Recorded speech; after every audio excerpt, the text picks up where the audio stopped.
Sebulan sebelum kami menikah, ternyata beliau divonis kena kanker otak. Kemudian bukannya tambah sembuh, saat itu kondisinya itu semakin menurun. Dari yang bisa jalan tidak bisa jalan, dari yang masih bisa menggerakkan tangannya sedikit jadi udah nggak bisa sama sekali. Pada satu pagi tuh dia seperti saya dengar jeritan di kamar. Jadi saya datang ke kamar, saya lihat kok tangan kanan sama kaki kanannya gerak-gerak. Tapi dia diem aja, dia liatin saya tapi gitu aja. Ya udah, terus dokternya bilang ini situasinya seperti ini, anaknya mesti minum obat kejang, dia epileptik, dan ini kemampuan dia akan terus menurun. Terus menurun dan ada risiko meninggal mendadak. Saya ketemu Oswin, terus mendadak saya lihat Oswin menangis. Menjerit sambil nangis, tapi tidak ada suara.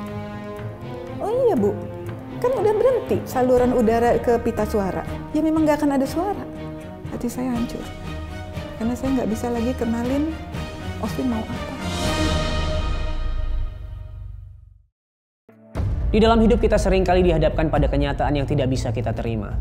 Misalnya ketika orang yang kita kasih harus menghadapi sakit penyakit yang sepertinya tidak teratasi. Hal ini juga terjadi pada seorang istri yang harus menemani suaminya untuk berjuang melawan kanker otak. Dan bahkan menerima vonis hanya bisa bertahan hidup selama 6 bulan. Apakah di tengah ketidakberdayaan dan sepertinya tidak ada harapan, bisa terjadi sesuatu hal yang mengubahkan hidup mereka? Mari kita saksikan kisah berikut ini. Halo, nama saya Christine Montero. Hari ini saya akan bercerita tentang sedikit perjalanan hidup saya bersama dengan Kristus. Saya mulai dengan perjalanan saya pertama kali bertemu dengan suami saya. Kami bertemu di tahun 2016 dan kemudian menikah di 2019. Sebulan sebelum kami menikah, ternyata beliau divonis kena kanker otak. Di tahun 2019, beliau mulai menjalankan kemoterapi. Dan setelah 3 bulan berjalan, ternyata tidak sesuai dengan apa yang kita harapkan. Karena ternyata tumor itu kembali tumbuh hanya di tempat yang berbeda. Waktu di awal saya punya pengharapan. Saya merasa bahwa apa yang dialami kita ini adalah sesuatu yang Tuhan izinkan dan nanti Tuhan masih sembuhkan. Setelah 3 bulan kita di Singapura dan menjalani proses treatment, ternyata itu tidak berhasil. Kemudian bukannya tambah sembuh, saat itu kondisinya itu semakin menurun. Dari yang bisa jalan tidak bisa jalan, dari yang masih bisa menggerakkan tangannya sedikit jadi udah nggak bisa sama sekali.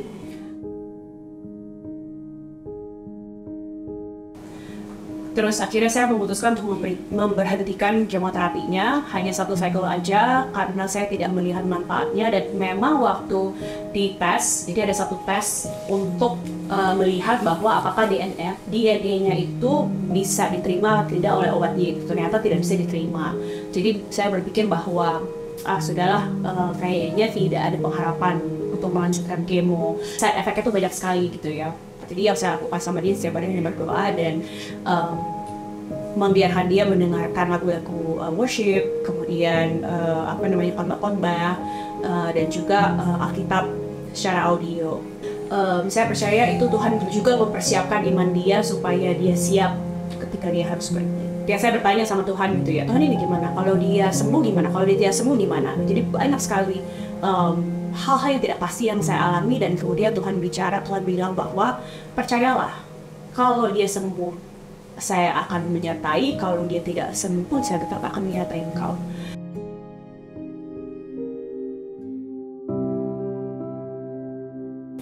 Dari sana saya rasa saya banyak sekali mendapat pelajaran-pelajaran gitu yang Tuhan ajarkan di dalam penantian saya itu. Kemudian setelah beliau meninggal Januari 2020, pasti sama satu. Dalam perjalanan kedukaannya pun tidak semudah yang saya pikirkan. Saya orang yang cukup logik gitu ya. Semuanya tuh my logical thinking. Ternyata itu bisa membuat depresi yang sangat dalam. Karena kita baru mengalami dari yang ada menjadi tidak ada. Dan saya tuh mengalami itu juga. Tidak pernah dalam sehari pun selama hidup saya ini sebenarnya saya tuh punya ketakutan yang sedemikian besarnya. Rasanya tuh ada batu yang gede banget di kepala saya tuh yang kayak siap untuk jatuh gitu loh. Ketakutannya banyak secara finansial. Apakah saya bisa membesarkan anak-anak itu sendiri dengan usia mereka yang udah semakin besar, teenagers gitu ya. Dari berdua menjadi seorang. Kemudian masalah identitas. Bagaimana saya menghadapi ini semua. Mulai bisa bergerak maju itu karena coaching, karena saya di coach. Jadi 3 tahun itu tuh saya didampingi sama terapis, coach, hipnoterapis gitu ya. Mereka itu tuh kayak satu kesatuan yang membantu saya untuk terus maju gitu. Bersyukur saya bisa melewati itu dan saya merasa bahwa justru dengan kedukaan yang saya lewati itu membuat saya menemukan jati diri saya gitu. Bahwa sebenarnya hidup kita harus bergantung sama Tuhan 100%. Tidak ada 1% pun dengan manusia gitu. Dalam menjalani hidup ini yang kita pikir kita sendirian, itu memang sulit sekali untuk bergantung kepada sesuatu yang tidak bisa kita lihat. Sebagai manusia kita cenderung mau berpegang kepada sesuatu yang bisa kita lihat, bisa kita genggam, bisa kita andalkan. Tetapi pada akhirnya ketika kita bilang kita percaya Tuhan, bahwa Tuhan itu adalah penyelamat kita, bahwa Tuhan itu adalah suami untuk para janda, mau nggak mau kita harus bisa menyerahkan diri kita untuk percaya kepada apa yang sudah kita pegang. Karena ketika kita percaya dia ada penyelamat, itu sudah mencakup seluruh kehidupan kita. It's a surrender part yang harus kita lakukan. Surrender itu gampang nggak? Oh tentu tidak. Surrender itu sulit sekali. Sahabat, kita bisa menemukan kekuatan untuk bangkit dari kedukaan ketika kita menyadari bahwa Tuhan menyertai kita bahkan di tengah duka yang mendalam. Kalau hari ini kamu sedang mengalami hal yang sangat berat, duka yang sangat mendalam, kamu tidak perlu menghadapinya sendirian.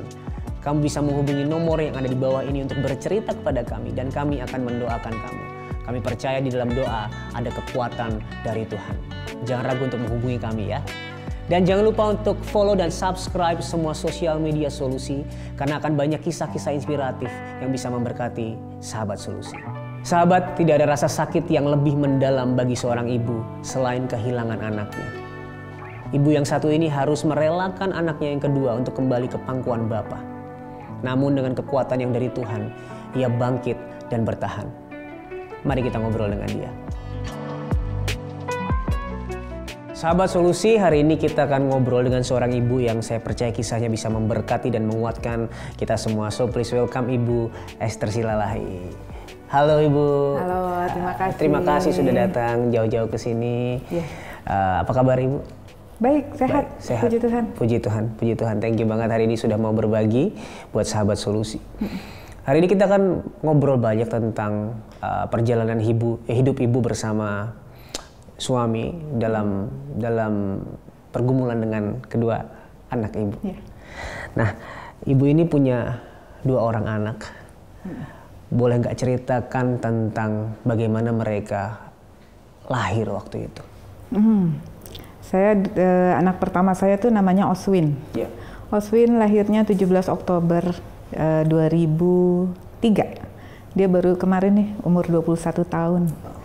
Ya, dia lahir sehat, baik, semuanya terlihat baik, dokter nggak ada masalah lah. Kemudian tapi di usia berapa ya, 3 bulan gitu, 4 bulan dia belum bisa tengkurap. Jadi banyak pertanyaan lah dari saya untuk dokter, ini kenapa ya? Tapi dokternya bilang nggak apa-apa Bu, yang lainnya bagus kok gitu. Jadi saya tuh selalu wanti-wanti ke diri saya nggak mau jadi orang tua yang maksa-maksa anak gitu ya. Jadi saya pikir ya udah nggak apa-apa. Tapi pas usia 7 bulan dia tengkurap. Jadi saya pikir memang lambat dia. Cuma ketika umur 9 bulan dia duduk pun belum bisa, saya putuskan untuk pergi cari dokter lain untuk diperiksa dan ternyata memang terlambat semuanya sehingga perlu terapi. Nah, ketika masuk ke terapi itu udah lebih baik tuh, udah bisa mulai posisi merangkak, posisi aja ya, belum merangkaknya, tapi udah mulai kuat, tungkai-tungkainya semua. Saya udah hamil lagi, anak kedua, Osbert. Ya, Osbert itu saya udah hamil lagi, tapi pas Oswin tuh di usia dia 13 bulan ya. Setahun lah ya. Setahun lebih ya.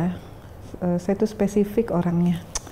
Nah dia tuh pada satu pagi tuh dia seperti ada, saya dengar jeritan di kamar. Waktu itu suami saya lagi nggak ada. Jadi saya datang ke kamar, saya lihat kok tangan kanan sama kaki kanannya gerak-gerak, hentak-hentak gitu. Terus kenapa gitu. Tapi dia diem aja, dia liatin saya tapi gitu aja. Kenapa ya? Oh makan buah. Saya kasih buah. Terus kebetulan mau terapi kan. Terus ada adik saya bilang tolong deh jagain sebentar saya mandi. Tapi dia terus bergerak sampai 1,5 jam. Terus saya bawa ke tempat terapi, terus saya ceritakan. Dan terapisnya bilang ibu itu bentuk kejang katanya.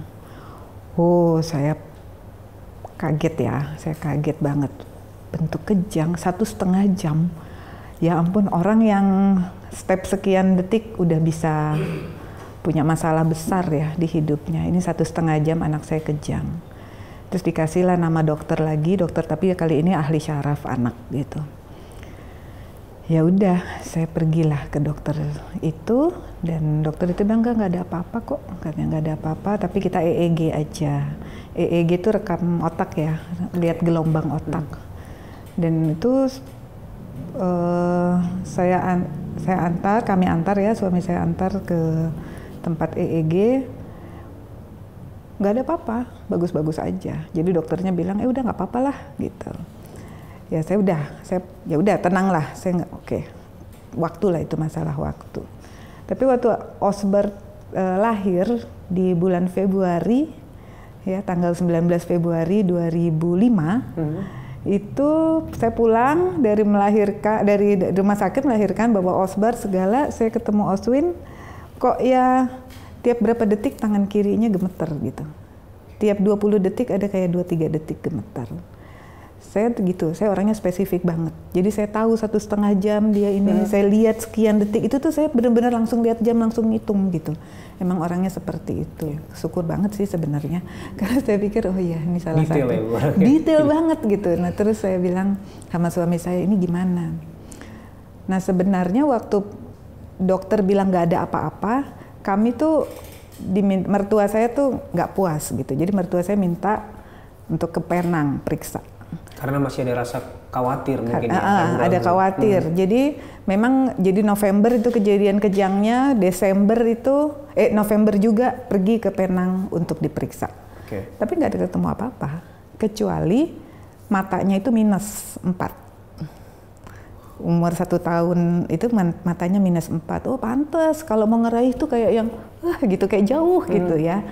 Tapi saya bilang ya udah nggak apa-apa lah, pakai kacamata nanti nggak ada masalah. Cuman ketika saya lihat gemeter-gemeter tangannya tuh saya bilang sama itu, coba ke dokter lagi lah. Dokter tetap bilang nggak ada apa-apa. Aduh gimana ya? Ke Penang lagi. Nah kali ini suami saya sama kakaknya pergi ke Penang bersama Oswin. Saya di rumah kan sama Osbert. Ya udah pergi ke sana, ke rumah sakit yang dulu kami itu nggak ada apa-apa. Tapi terus dokternya bilang, oke, tapi ini apa-apa. Cuman saya nggak tahu ini apa. Jadi pergilah ke General Hospitalnya Penang. Ketemu ahli saraf anak juga di situ. Lalu dipasanglah EEG yang 24 jam. Dicek itu ya? Dicek selama 24 jam. Cuma kayaknya belum nyampe 24 jam, udah kelihatan. Berantakan banget gelombang otaknya. Beberapa gelombang kejang juga banyak gitu ya, ada. Ya udah, terus dokternya bilang ini situasinya seperti ini, anaknya mesti minum obat kejang, dia epileptik, jadi mesti benar-benar dipantau kejangnya, dan ini kemampuan dia akan terus menurun dan ada risiko meninggal mendadak. Jadi suami saya telepon saya tuh. Saya tuh kan biasanya kalau saya menyusui atau apa tuh saya hindari HP, pokoknya saya fokus sama menyusui. Tapi sekali karena lagi ada masalah Oswin terus HP deket, terus saya langsung terima ya kayak gini. Wah langsung saya hentikan menyusuinya. Saya bilang maaf ya Bert, selesai hari ini. Terus saya cuma tepuk-tepuk sambil saya menangis. Meninggal mendadak itu mengerikan sekali untuk saya. kakak saya di Australia itu bilang, coba sini deh, ngobrol sama dokter di sana, dan dia bilang, dokter di sini bilang kamu mungkin anakmu ini keracunan logam berat. Coba deh tolong ini kasih rambutnya. Jadi ada metode analisis rambut ya. Jadi kami kirim nih rambutnya Oswin. Ada teman mau ke Australia, kita kirim. Dan memang keracunan. Jadi kalau dari analisis rambut tuh merkuri, timbal, dan apa satu lagi saya lupa. Itu tinggi, merkurinya tuh tinggi sampai melampaui nilainya mereka gitu. Udah nggak tahu berapa gitu, tinggi sekali. Mungkin karena ini gitu. Jadi apa caranya? Ya caranya adalah ini kan logam-logam jelek nih. Mesti dikompet sama logam-logam baik. Jadi kita mesti masukin logam baik sebanyak mungkin supaya ditekan. Persentasenya lebih banyak logam baik daripada logam jelek gitu. Tapi sementara itu di usia 3 bulan, 4 bulan Osbert belum bisa tengkurap. Ternyata mengalami hal yang Osbert mirip. belum, iya mirip. Nah saya khawatir, walaupun seluruh keluarga bilang nggak usah khawatir, jangan berpikir jelek karena Osbert itu gendut luar biasa gitu. Barangkali anak-anak lain juga gendut, tapi belum bisa tengkurap. Nah terus kami ini aja, kakak saya bilang ya kita kewaspadaan aja, kirimlah rambutnya Osbert juga. Terus saya bilang kirim rambut saya potong rambut saya, kirim juga. Dan ternyata kami berdua merkurinya tinggi juga. Merkurinya tinggi, timbalnya tinggi, sama satu lagi itu lupa saya apa, tinggi juga. Kadmiumnya tinggi. Wow, oke. Lalu sampailah di momen yang cukup berat, di mana ternyata Osbert yang mungkin lebih jarang sakit daripada Oswin ya, tetapi malah lebih dulu pulang. Itu ceritanya gimana ya? Tapi Osbert ini jadi tahun lalu ya, Osbert. Sebenarnya dimulai dengan tahun lalu itu berat banget buat kami. Sebenarnya sejak COVID itu berat sekali. Karena kami harus jaga 2 anak ini jangan sampai kena masalah pernafasan. Kalau sampai mereka kena COVID, bisa lebih susah daripada orang-orang lain. Dan juga di masa itu, saya kasih latar belakang sedikit ya. Di masa COVID itu tahun 2020 kalau nggak salah. Ya 2020, Oswin itu mengalami kesulitan nafas yang luar biasa. Sampai dokter itu masuk ICU, udah berapa lama di ICU, dokter bilang ini udah nggak bisa Bu, ini harus pakai ventilator. Dipasanglah di sini operasi, terus dibilang udah Bu berhasil nih operasinya, silakan lihat anaknya gini. Anaknya juga udah mau sadar tuh katanya. Saya ketemu Oswin, terus mendadak saya lihat Oswin menangis. Menjerit sambil nangis, tapi tidak ada suara. Saya panik.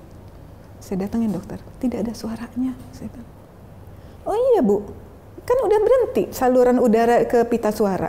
Ya memang gak akan ada suara. Tapi sejak itu peristiwa itu, hati saya hancur. Karena saya nggak bisa lagi kenalin Oswin mau apa. Jadi saya benar-benar hancur.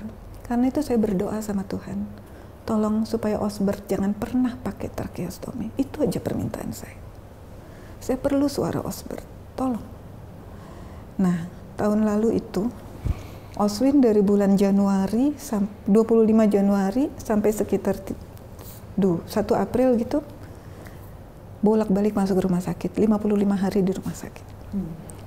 Dalam keadaan udah capek, akhirnya Oswin pulang dan saya yakin, saya udah bilang sama Tuhan, jangan masuk rumah sakit lagi.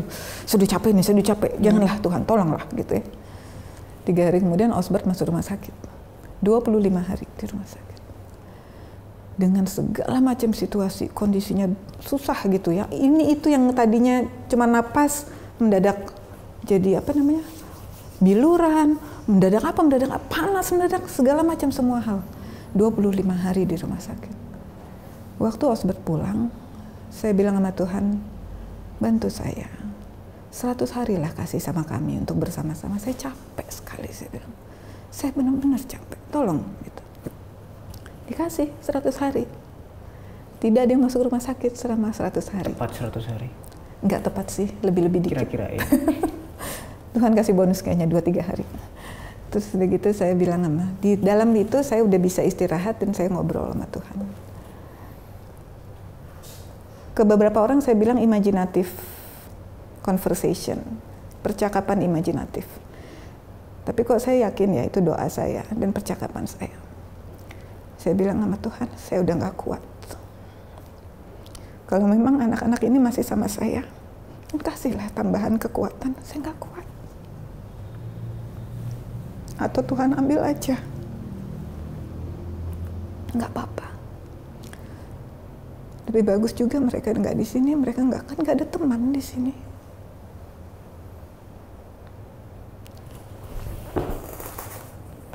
Nggak punya teman, nggak bisa menikmati hidup apa-apa. Kenapa Tuhan tahan mereka di sini? Tapi saya tahu tentang rencana Tuhan, fine. Dari saya kecil, saya diajarin banget sama rencana Tuhan dan kehendak Tuhan. Jadi kalau memang masih ada rencanamu, kuatkan saya nggak kuat loh, saya bilang gitu. Lalu bulan Agustus, Oswin masuk rumah sakit lagi.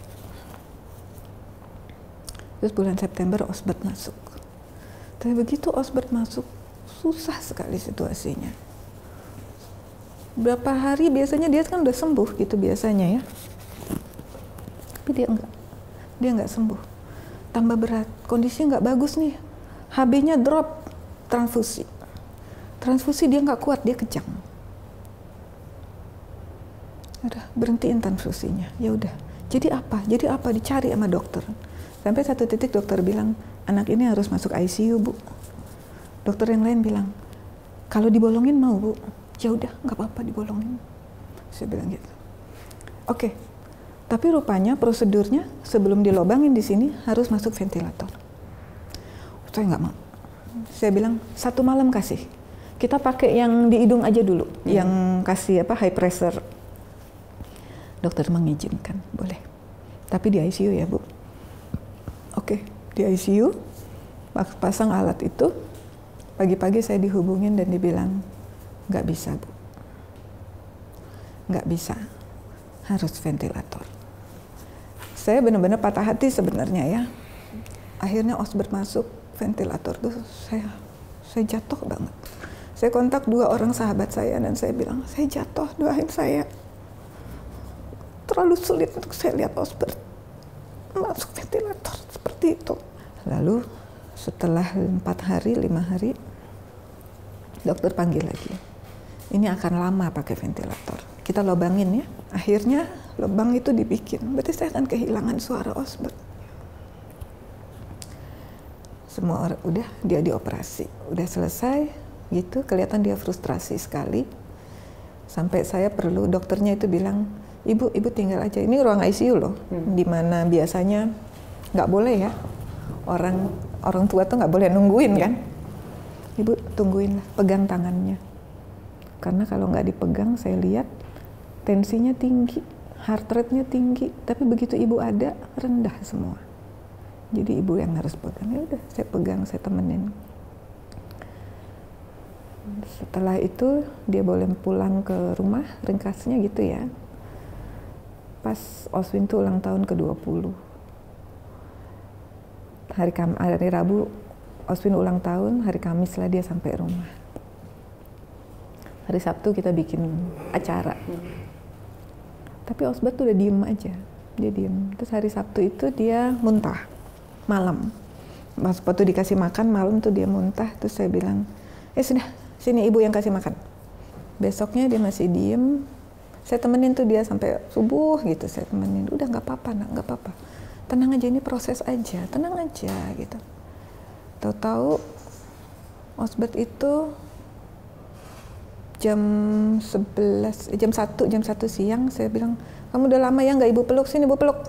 Saya peluk dia kok semua, karena dia bilang mau mau BAB ya, karena kakinya dingin gitu. Ya kok kakinya dingin banget ya, saya bilang. Terus saya peluk kok panas badannya. Saya tem 40 derajat, 40,8. Wah, masukin obat turun dia ke 36,5. Tapi itu saya bilang sama suami saya, kita bawa aja ya ke IGD. Jadi dibawa ke IGD, langsung ditaruh di ruangan isolasi.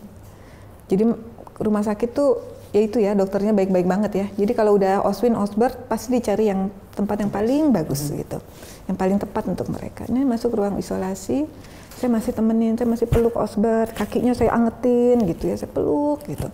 Dokter kok dingin ya anak saya gitu. Itu saturasinya di 96 tuh, padahal oksigennya 3. Ya udah naikin Bu, oksigennya ke 5, kasih makan aja nggak apa-apa. Udah saya kasih makan. Tapi baru 2 kali, baru lewat sini kan ya, baru 2 dorongan 20 cc masuk. Padahal udah dinaikin, saturasinya drop lagi ke 93. Saya datang lagi ke dokter drop lagi saturasinya, dia langsung datang. Terus dia bilang, Bu ini mesti masuk ICU ya, saya barusan lihat hasil darahnya. Oh ya, udah. Terus saya saya bilang oke, nggak apa-apa. Terus saya telepon Bonar, saya bilang, Bang, Osbert harus masuk ICU ya, jelek hasil labnya, saya bilang gitu. Terus dia bilang, oke. Baru saya tutup, Bu, anaknya henti jantung. Saya kaget ya, terus saya lihat kan Osbert dipompa, keluarin muntahan sedikit. Somehow saya tahu itu waktunya. Yang saya syukuri adalah dokter, saya bilang, Dok, boleh saya pegang tangan anaknya? Dokter kasih, saya bisa pegang tangan Osbert. Saya pegang terus, saya nangis di situ. Udah persimpangan jalan, udah selesai berarti dia ini. Udah lama tuh, udah 20 menit dipompa. Terus satu dokter liatin, terus dokternya bilang, Ibu tahu kan dia udah nggak ada. Pas saya tahu Bonar udah menuju ke rumah sakit. Ya, saya tahu. Tapi boleh nggak pompa terus? Supaya kalau suami saya datang dia masih lihat anak yang dipompa dan bukan lihat bed jasad. Saya kira berbeda untuk orang yang melihat jasad dan melihat apa yang sedang diusahakan. Tuhan selalu ada beserta dengan kita. Bahkan di tengah duka dan hati yang hancur, Ia menampung air mata kita dan mendengarkan jeritan kita. Seperti apa yang Mazmur 34 ayat 19 katakan, Tuhan itu dekat kepada orang-orang yang patah hati. Dan Ia menyelamatkan orang-orang yang remuk jiwanya. Datanglah kepada Dia. Bahkan ketika engkau tidak punya kekuatan untuk melangkah, datanglah kepada tempat paling aman untuk engkau mengeluh. Karena hanya di dalam Tuhan ada kekuatan yang baru. Dan hanya Tuhan yang mengerti setiap yang kita rasakan. Mari kita berdoa. Tuhan, mungkin kami sedang mengalami masa-masa yang berat. Namun hari ini kami diingatkan bahwa Engkau tidak pernah jauh. Engkau dekat, Engkau menyertai kami. Engkau mengerti apa yang kami rasakan. Dan Engkau ada untuk menghibur dan memberi kekuatan. Kami datang kepadamu, bahkan mungkin ketika kami nggak punya kekuatan. Tolong kami, mampukan kami untuk bangkit, menghadapi ini semua bersama dengan Engkau. Di dalam nama Yesus Kristus Tuhan dan Juru Selamat kami berdoa. Amin. Mungkin hari ini kamu sedang mengalami patah hati akibat kehilangan seseorang yang kamu kasihi. Di saat kehilangan, biasanya dunia terasa hancur dan sepertinya tidak bisa untuk bangkit kembali. Namun Tuhan ada bersama dengan kita. Ia memberikan kita kekuatan, pengharapan, dan penghiburan.